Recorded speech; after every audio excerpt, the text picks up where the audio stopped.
Hindi. Ano ba ngayon? Ano ba nasa bahay?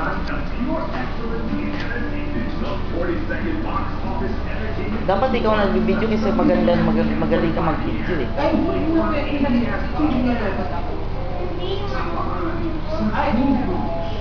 Ay, yan na.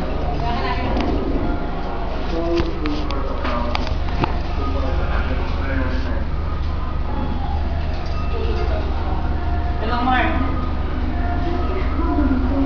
Oo, okay na. Sinunta na siya kanina ng ng kanyang pediatrician, Dr. Banyes. Ano naman, yung UTI ang ginagamot sa kanya. Naligo na ito kanina. Dalaga na. Tawag dito, bukas kami, sabi ni Dr. Banyes, baka bukas kami i-release. Oo. Binibigyan na siya ng antibiotics. Ito maganda, okay naman. Kumakain na rin ng umiinom na rin ng gatas. Kahit papal, saka okay na yung hello.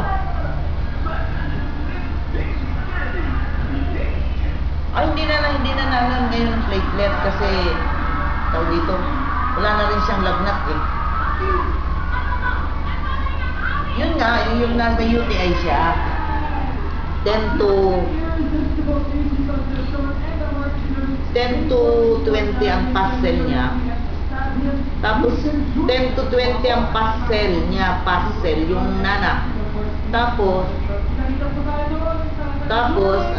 yung pina-urine culture siya, pero yung urine culture niya after 3 days pa. Kasi di ba inaano yan? Pinapag-aralan nila kung anong bakterya ang sumama sa kanya. Pero ngayon, nag-antibiotics na siya. Sabi yung kay Dr. Banyes, kung pwede na kaming i-release na sana mamayang gabi. So,